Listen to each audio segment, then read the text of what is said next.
Welcome to the Chatting Chakras podcast, where we get our inspiration from chakras, yoga, art, and sacred space of friends. Here's your hosts ready to rock the rainbow with you, Christina Alexa, Lonnie Voivod, and Kate LeMay. Well, good morning, everybody. Welcome to Chatting Chakras. I almost forgot to do introductions there for a second. There's a lot of guides in the room right now, Christina. I was like, woohoo, I can feel that. So super grateful for your centering there. That was awesome. Was that centering recorded, Kate, or was it? Not. No, it was not. So. Oh, so everyone who's listening should know that we center every time before we do this, before we play. And we called on some guides. And I was like, oh, the room is very full right now. So today we are here talking about the indigo painting called Connected. And ladies, would you like to introduce yourselves real quick before we get going? Let's see, going all out of order. Lonnie Voivod, professional muse and om-tastic, bombastic connector of light beings and wonder and community and happy times as much as possible. I feel like that's too long. And you have the hat to prove it. Okay, well, I'm gonna work on that one. Christina, who are you today? I am a devil dog today. Nice. Christina Alexa, professional devil dog. I think I'm going to say Kate LeMay, space cowboy, space cowgirl, space cowgirl. Zebra riding cowgirl in space. Nice. Some call her the space cowgirl. Yeah. So this is where I want to pause and ask anybody who's listening to hit the pause button and ask yourself, who am I today? And come up with something either fun or connected. Good one. And we're back. How long did that take you? Just kidding. That's great. And you could write it in the comment section below the video, who you are today. That would be fun. That, Christina, engaging audience participation. And by the way, audience, I never asked for this. Please subscribe if you are listening to this. And if something resonates with you, I'm going to go ahead and say, start sharing this crap, this stuff, this beautiful work, because I think it's time. I think we're ready to be started to be shared. So, if you're listening, it resonates, feel free to share. No one will judge you. They'll think they may not even listen, but we would appreciate it. And if you would like and subscribe, we'll take it. True story. Yes, ma'am. And down in the comments, I can't wait to hear what you are today. Oh, I'm a cat. I have whiskers. Can you see that? Yeah, it's from the glasses. Is that what it's from? It's from the glasses. Yeah, it's from the glasses. I have whiskers. Yeah, that's definitely happening. Okay. Okay, so who's reading today, friends? Kate, I feel like this is yours to read. Is that? Yeah, let's go. Been a while. Okay, Connected. This is an interpretation of Indra's net. In this image, one line is time, the other space. Where they intersect is a human being, a jewel. Each jewel is connected to the whole and infinitely reflective of each other. And it's a image of like essentially a net. We are all connected. In moments of disconnection, meditation helps you charge up and feel your connection to the whole. And the mantra is, I reflect and connect. So many things. Interesting. I'm reading it going, like, why didn't I say I connect and reflect? Like, why is it I reflect and connect? It's so interesting. So, who's feeling excited? I am. I'm just going to say the first things that jump out at me from the reading. And I think that's always worth it when we're listening to this, to just pay attention to what jumps out at us. We've done this before. Number one, I'm going to go through in order. If you look really close at the image, and if you can't see the image because you're listening to this and not seeing the visual, it really is a indigo net And everywhere the lines intersect is a dot. It looks almost silver. And the dots are all different shapes and sizes. Even all the lines are unique. And that struck me right away. As human beings, we are infinitely different and yet all connected and part of a whole. And so I just, we know this about ourselves, but even visually, each dot is a different shape, size, has a different feel to it. And even some dots are so close together, they're connected. So it just reminds me of being here in this earth walk and trusting how we come in and who we are, what our shape, our size is on every level, not just physical, but just who we are, trusting that process and the journey. That I think is amazing. And the description of every human is a jewel, infinitely reflective of each other. And in moments of disconnection, this is the second thing that jumped out at me. Meditation helps you charge up and feel your connection to the whole. Yes, we know this, but I always say, make your link, take a moment and make your link. So connect and reflect, right? I do like the order of that, Kate, because when we become present in the moment, we first make our link. So if that part of the net is frayed and you no longer feel connection, it's not like we're victimized by separation, even though we think we might be. It's up to us to make that link again. And so and if you've never done that before, what does that mean to you?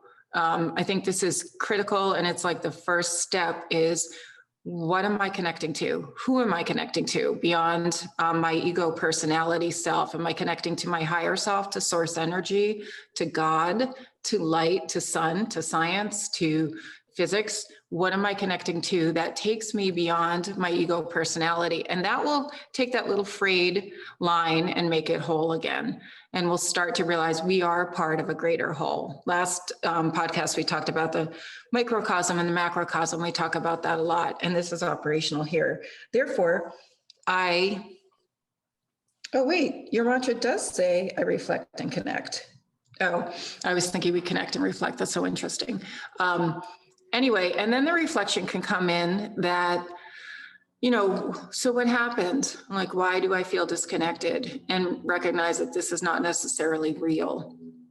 It's just part of our, as I always say, privilege on the road of learning here, what we came here to learn. So those are the things that jump out at me. We can make our link, we can repair, just a quick hit, we can repair our disconnection. And by the way, third eye, center of the brow, center of the forehead, just above the brow line. And this is a feminine receptive chakra. So we are receiving intuition here and also an insight. And also the other side of that is intellect. So when I'm working with people and they say, I'm really stuck in my mind, I'm really stuck on that mental level, maybe in excess inquiry, I always say, well, the good news is that you have a strong intellect. Therefore, let's look at the other side of that.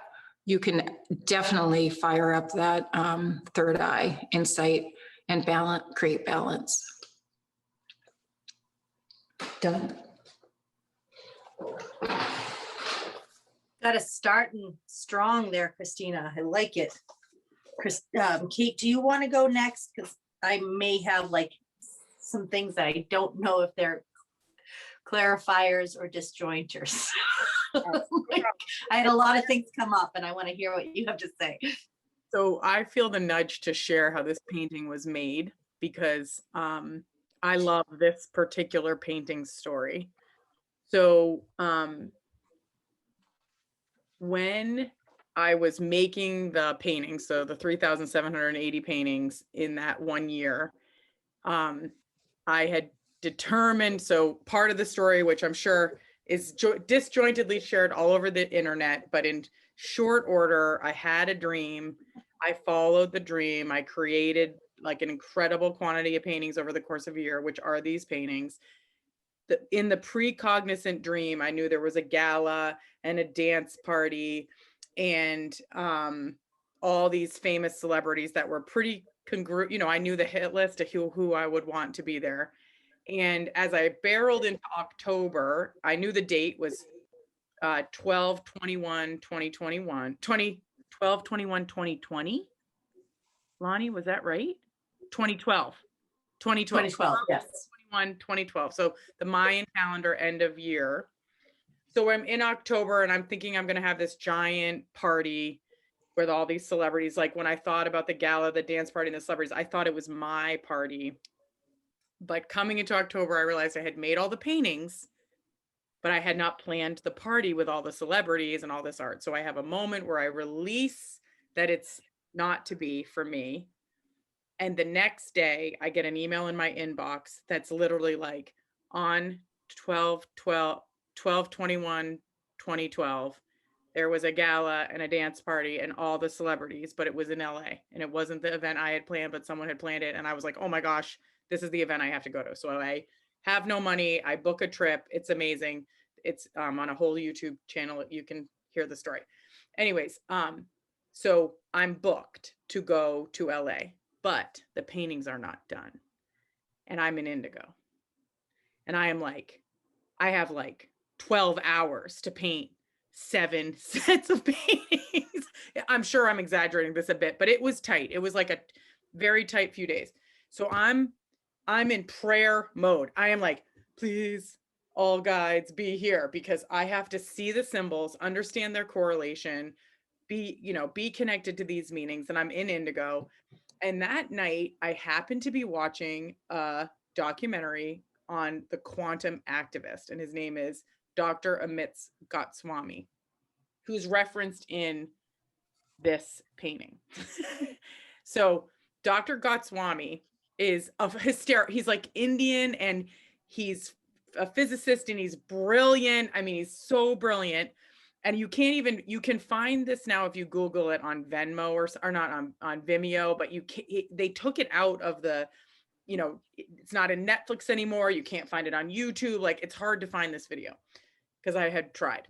Anyway, so watching this video in indigo, and he starts talking about Indra's net. And I was like, oh my gosh, this is a great painting for Indra.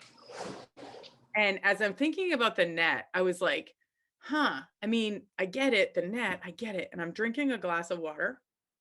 And as I'm drinking the glass of water, I look at my paper, which is all taped out in a grid.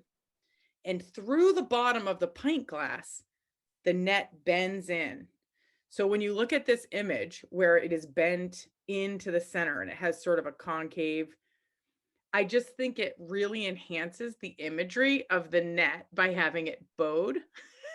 And the second I saw the image through my pint glass, I understood in the movie what I was supposed to be painting about one of the paintings in indigo, which was Indra's net being one of the, oh no, we lost Christina. Oh no. Okay. Anyway, so that's where the painting came from. It felt pretty magical. And I know that even in your process of painting, this is one of the, like, you have certain techniques that you adore, with different levels of passion.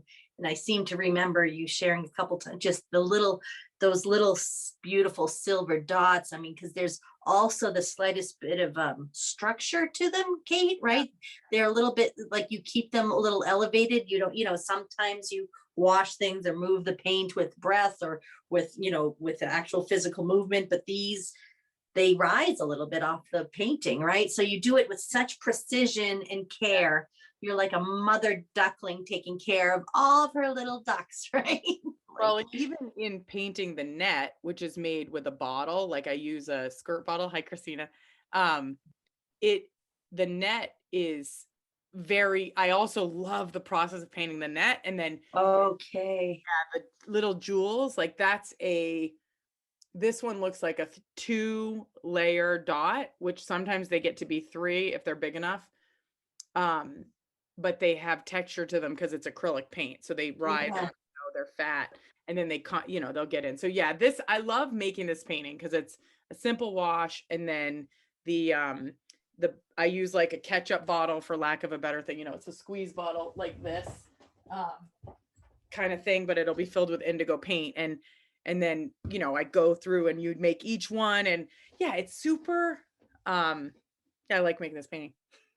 Yes, that's what I think you may have shared that over the years. Yeah, but this one's, I know you love them all differently. Like I remember maybe I've seen you too. It's those little dots. You do it with such care. It's Like a 0. beautiful to know that Yeah. not only are these concepts enormous that you have distilled into these places, that we can absorb them visually with streamlined language, but also to know that you take care of these little paintings on the bigger sheet, and you do, like dozens of them at a time, and each one is carefully, methodically.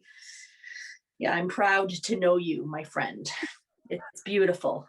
And Grateful that people even thank you for playing along with all this, because it really does, you can just make a single painting and have enough joy in that to last you a lifetime. But the fact that I get to revisit and recreate them and think about them, and I do think that this idea of time and space as part of the third eye, where we recognize that in this section, we are a reflection of all the reflection of all beings.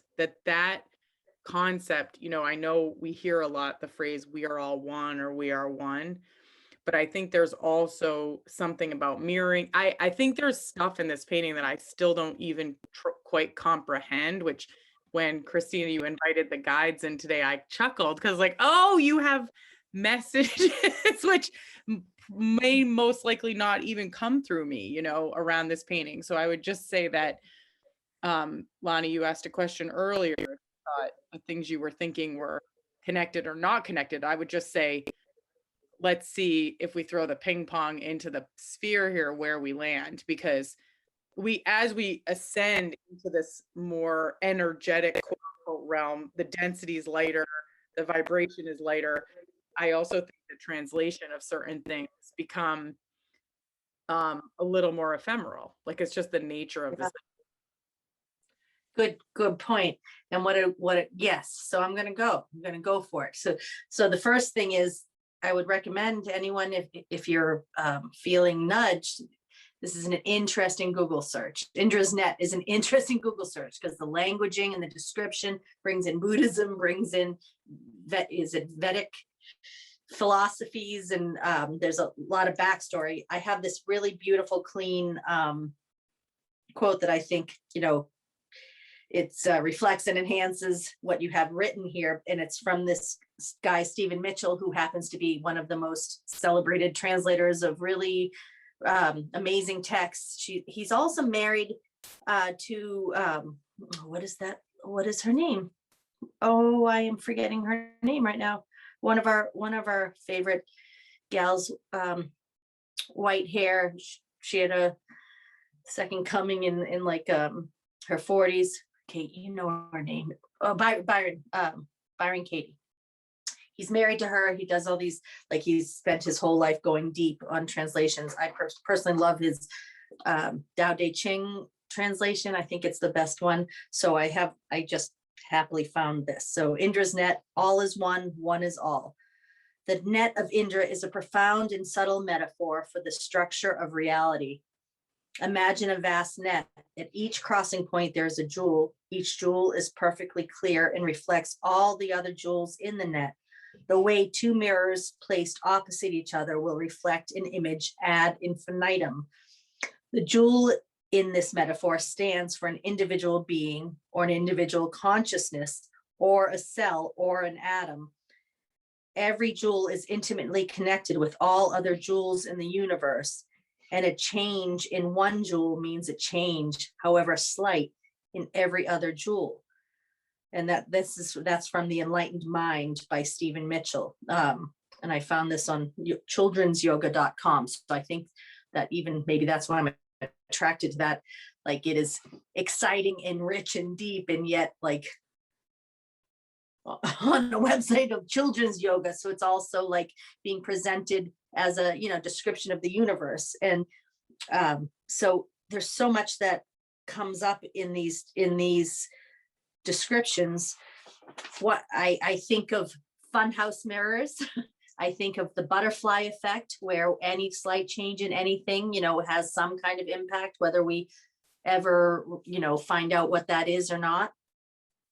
And I cannot stop thinking about Superman, the original Superman made in the 1980s, where the villains get shot into space on this two-dimensional piece of glass, and they are rotating through space, and you see their faces. And at that time, that was unbelievable. Like, I don't know if it was CGI. I don't know how they did it, but it was pretty rad to be in the movie theater and be like, what is happening in front of us? But like, when I think of that, just in the context of this net, a place that we are in, space and time, literally on a rock spinning through, through and among galaxies.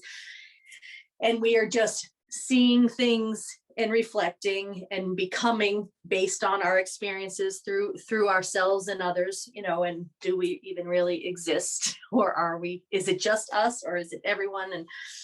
And that's all, those things are kind of connecting very deeply right now. And I don't know how to process them in this moment. And then I will just say that in the languaging here, we are all connected we are all connected in moments of disconnection. Meditation helps you charge up and feel your connection to the whole. And I will just say that in my experience, and I am still a young bird in the meditation realm. Like, I'm getting better a little bit each month, each year. And yet I think if there's getting better, like as I practice more, what I realize that there's so much more to go, that meditation isn't just plopping down and breathing for 5 minutes to an hour, it's but my process seems to be offering in this moment this thought that, like, when I first started meditation with any seriousness, I felt more lonely. And I don't even mean maybe alone, or the stillness represented alone time, which I think is what I needed. So what I realized, the gift that I'm receiving today, is that for me, the evolution of a meditation practice is you go from realizing how much stillness, at least I did, how much stillness I needed, and how much I needed to reframe who I was without the input of others, that now it is a place to feel that, and also offers a place of a deeper connection, just, I think with different vibration, different intention, like the connection that I'm deeply looking for, not the superficial stuff that maybe happens, throughout our life, until we realize our more complex machines are capable of, different ways of being. That's it. That's all of it. Now, do something with that, Christina, please. Wait, you're on mute, my friend. I like when I can hear you. I said I'm going to go hang upside down in my hammock in my net. Good. I just have to diverge for a moment. And while you're talking about, all of that around the jewel, Indra's net, that was a fabulous quote that you found. When you're talking about being in the movie theater, you just paint pictures when you talk, Lonnie, and I could just sit here and listen. Same with you, Kate. You're both, I love listening to both of you. So I'm in the movie theater watching the two-dimensional planes flying through space. I was just struck by how blessed we are. You two just had a birthday, just a few days apart, and how close, I know the story of how you two met a little bit, but how you two came together strong in this lifetime, as if you were just picking up a thread, that you had, needed to pick up again, right, in this life, and how blessed we are to be born here in the same lifetime, and to have our tribes of people collide. I always think of it that way, collide, not as in a violent action, but as in, hey, let's attract and come together.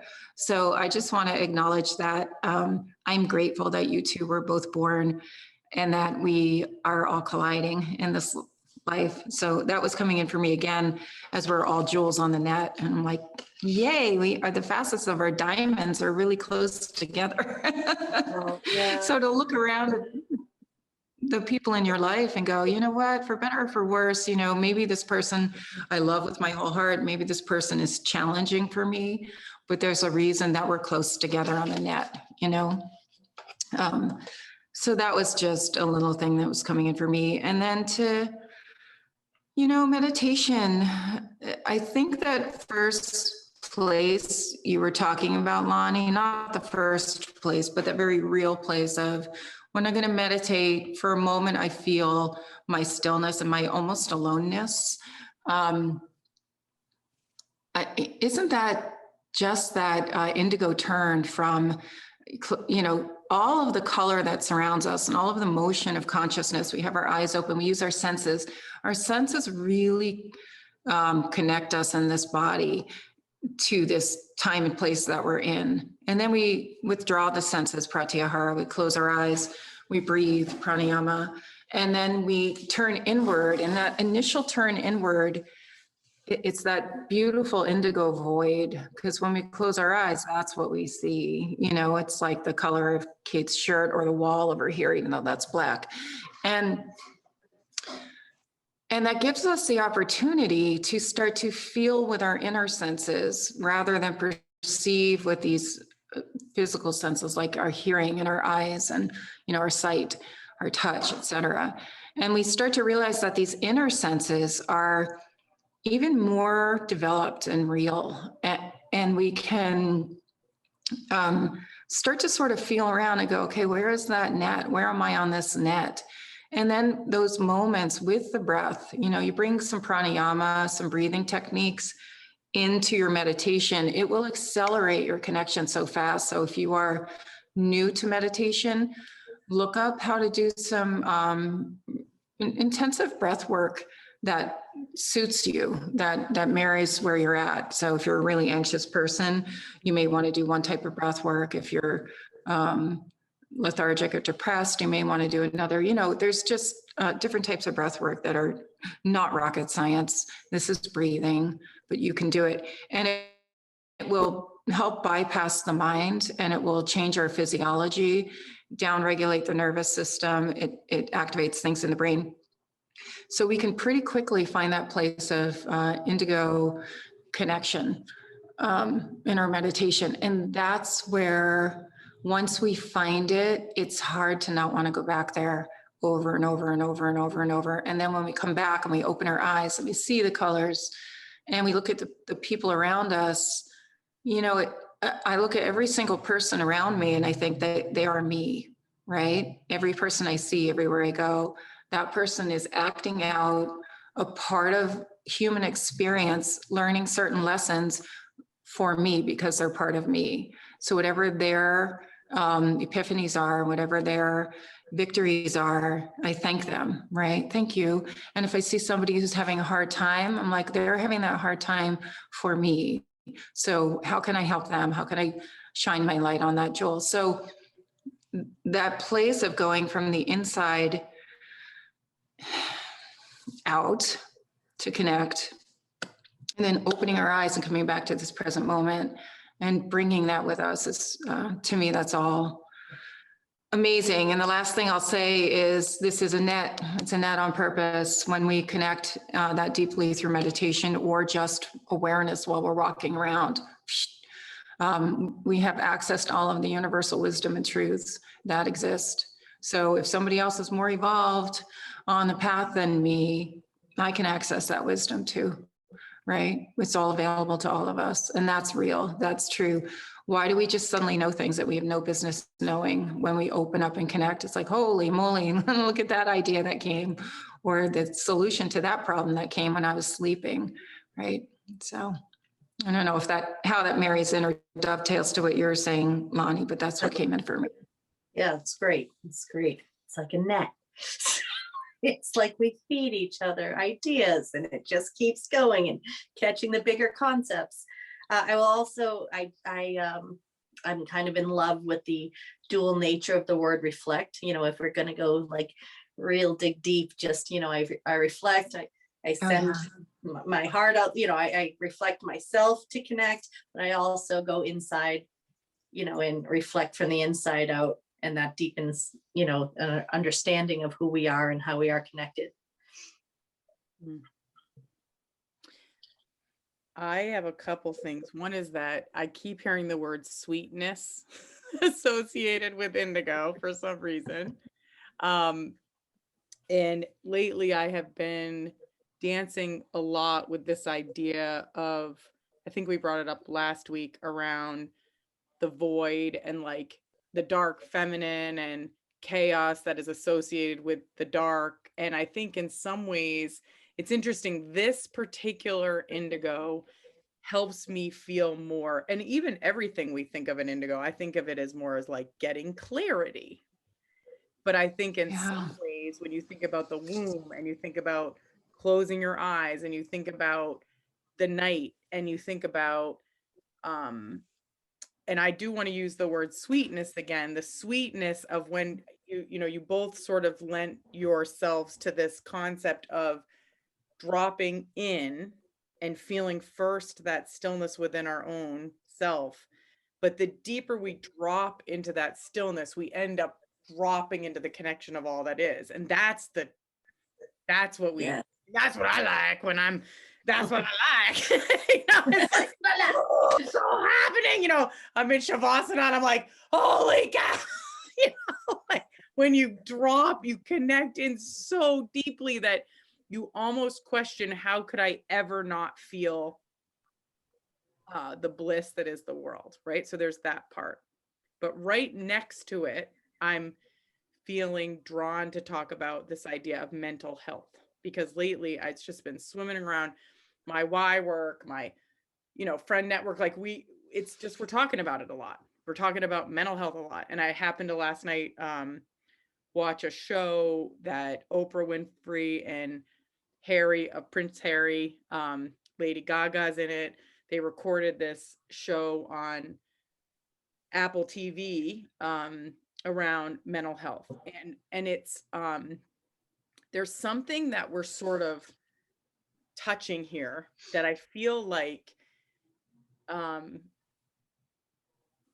there's so many gifts in the subtle edge between structure and chaos that I feel like in indigo you can dance in. You can dance in this void, in the space that feels like, I don't want to say the word crazy, but I would just say unhealed parts or sections of us that we don't believe are possible to manage through, or the lack of clarity that becomes something so overwhelming that the dark is so dark that you think you're never, ever going to get out.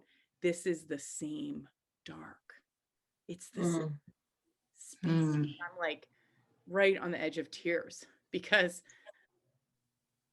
what we don't know is that when we're that dark, if you tried to hold on to what it really represents, that's where we have our expansion. That's where we feel into all it is. That's when we have access to the, like Christina, you were just saying, like to this person who's a little further along in the net or whatnot, like we have access to it all. And so I think as a culture, what I get nervous about is that we're so easy to numb and medicate and jump off and jump out and not say, hey, I have the strength, nor do I think we have enough teachers in our school systems and in our healthcare systems around these topics, because the warrior strength of who we are as a species and as an evolving species, as a cell. Listen to that description Lonnie just had about Indra's net, where they were like the cellular atom, blah, blah, blah, blah, all the way up to the it's like, what the God's name are we talking about right now? Right? Like it's so far out. And yet the most connected thing that we understand that's going on in our brain, right? So right here, this energetic center that connects us to it's a safety net. But it also has holes. So sometimes if you think too small, you might slip right through, because you don't recognize like what is available. I love that. So I might not have exactly nailed what I was going for here, but I will re-listen to this at some point, because definitely the guides were showing up there for some clarity points. And yeah, so that's what I think I've got. Well, you were mentioning sweetness, and we just see the top of your shirt, which is like the starry sky. And when we go into that inky blackness, and when we are feeling disconnected in that void, we may be in a mental health crisis, right? We may be in a dark night in the soul. We forget that there are stars in that sky, and that each one of those stars is a jewel, and each jewel is us, right? And I love that description of how close we actually are to ultimate connection in those moments when we're diving the deepest. And what do we need the most when we feel that separated? Connection. It's what we need the most. We need to know that we're not alone. It's the name of the freaking painting. Yeah.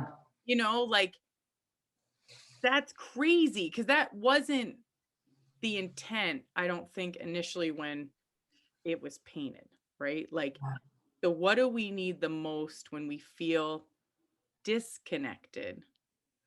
Is we need to feel connected. We need to know that we're not alone. And what is our deepest fear on the level of root chakra? Being ostracized from the tribe. On the spiritual level, being ostracized from our own sense of connection to what? To God, to spiritual awareness, to one another. I always say judgment kills. And so if we are in a fragile state and we feel judged or ostracized by the people closest to us, real harm is being done. I think that it's really important for us to do our best to become more compassionate with ourselves and with others, because we don't know how every single time we have a harsh judgment toward ourselves, we're taking like one little fiber of this piece of the net and we're clipping it, right? We clip with those little judgments so that, we're going to feel less connected. And then the last thing you were just talking about when you said, the eye, I was holding this up a little bit, the indigo space. The third eye is called the third eye for a reason. And you often see it as a big eye, right? It's big. We perceive through that space. Connection is real and available. And to go back to the mental health space, I just also really want to acknowledge that when we are in a mental health crisis, sometimes thinking about these things, and we cannot meditate our way out. Sometimes there's just such a chemical makeup in our system, in this body, that we need help. We need physical help. We need chemical adjustments and hormonal adjustments sometimes. And as someone who's been through severe depression before in my life, I know that that's a real thing. So sometimes that connection is, I have to get myself to the right person who can help me, to love myself just enough to go, I need help. How do I get help? I have many stories on that level of like how I found help when I needed it, when I thought I couldn't get out of my own way and get help. And it is possible. So I love that you brought that in, because to not be afraid of the void, to not be afraid of the inky blackness, and remember that there are stars in that sky. And there are ways to find what we need through our guides.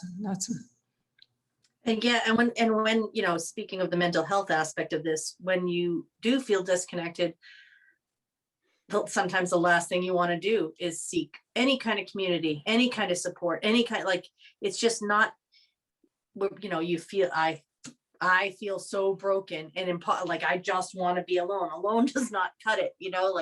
The minute you can find some source of surrender, some source of self-acceptance that allows you, the grace to say, I'm ready for some help. It is amazing, the miracle of how quickly something presents itself when you're ready, when you're deeply ready. I mean, the same, like when I reflect back on my life, like time and time again, Christina, you were definitely part of that. Like the minute I was ready to like try, like out of desperation, like to seek help, and I showed up at your yoga class, and you're like, well, you just happen to say to the class, "I'm starting a new, 200-hour yoga class." And I was just like a little 40-year-old. And I was like, maybe someday in my 50s, I'll do yoga, but not now. I'm not ready. There was just something. Did you say in 2 days you're starting this thing I've never? And it changed my life, these little steps. And Kate and I are coming off a weekend where we were with some girlfriends, and one of our friends turned 50.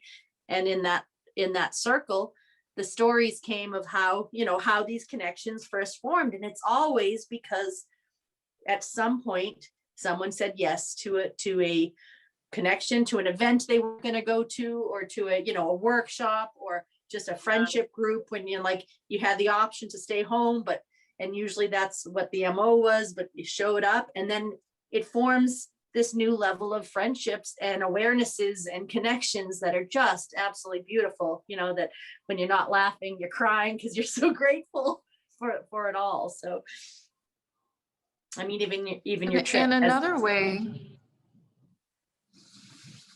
Go ahead. Sorry. No, you go.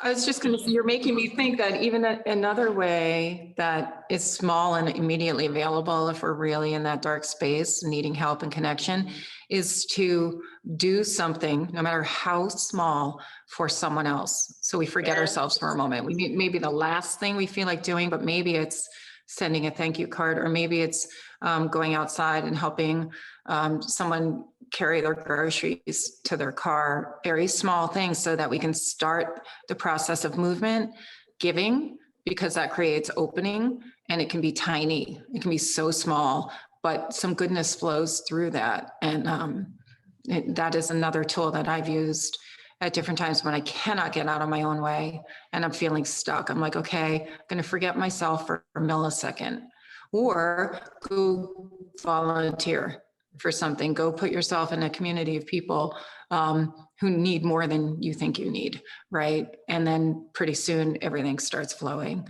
And I know so many people who have been to the real bottom, been to the bottom of deep levels of addiction, had to go into recovery, have lost everything in their lives, and pick themselves up. And I am one of these people on a different level who when I lost everything in my life, I picked myself up by giving. I'm like, I'm going to love the hell out of everyone as much as I can, because I need love.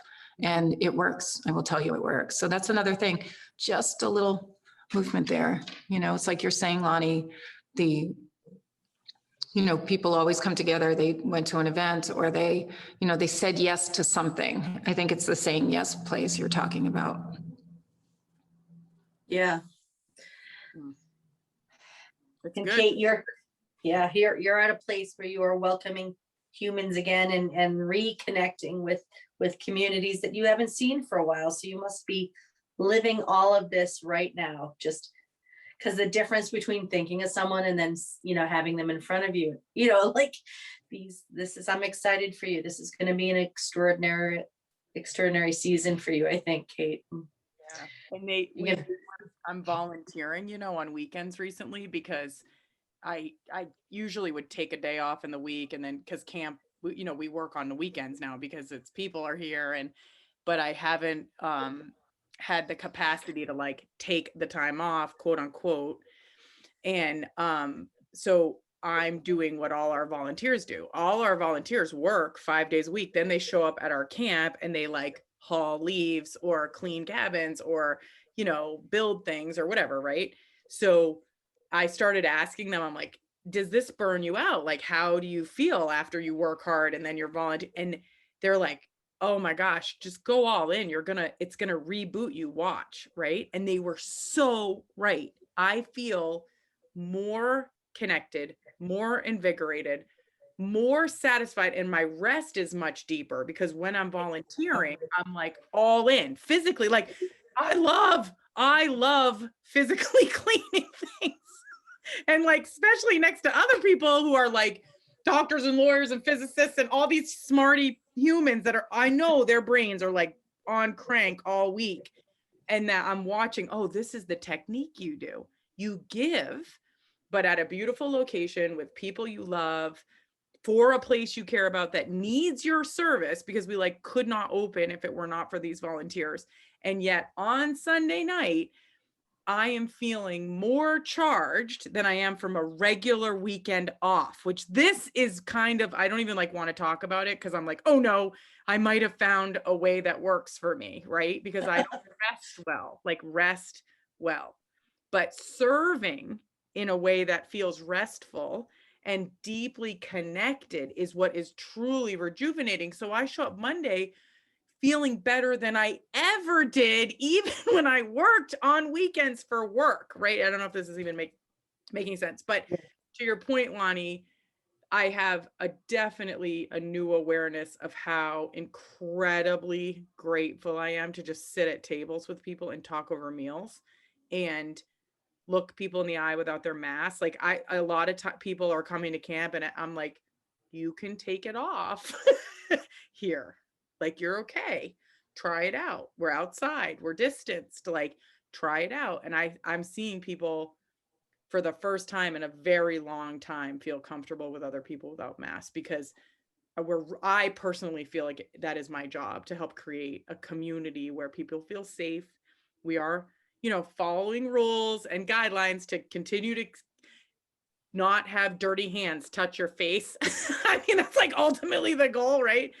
And to breathe healthy air. And so we're doing that and it feels great. And I do believe this is going to be one of the best summers we will ever have on this site, because of the fact that I think we're really doing our work now more than ever. Like, this work is so important for people. Thank you for doing that work, Kate, for so many, and for everybody else who volunteers. What an extraordinary opportunity. That's amazing. It is. And they've been doing this for years. And I'm just like, I don't get it. I don't get how you work every day and they literally have no days off, right? Because they work all week and then they'll volunteer at this camp. But I'm like, oh, I get it.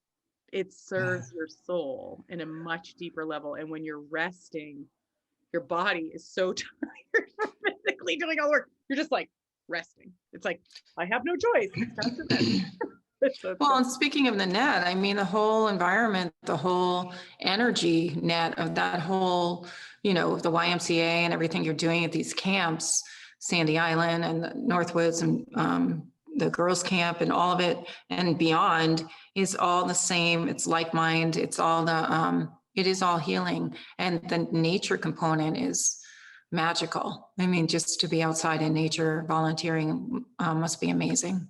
It is. You guys are, anyone's welcome anytime, community listening. We're always looking for cleaners. Anyways. Yeah, thanks. I'm excited that both my boys are going to be spending a month, that the camp's back open. I mean, the connection is important for us, and it is important for these younger humans who have been without it for so long. So goodness gracious, what a great way to kind of feel the whole sense of how important connection and community is. Thank you. Well, thank you, ladies, very much. Namaste. Namaste. Thanks, everyone. Thanks for listening. Find us on social media at The Chatting Chakra Show and at www.katelemay.com. Check back weekly for new episodes, where we are always celebrating enjoying the journey.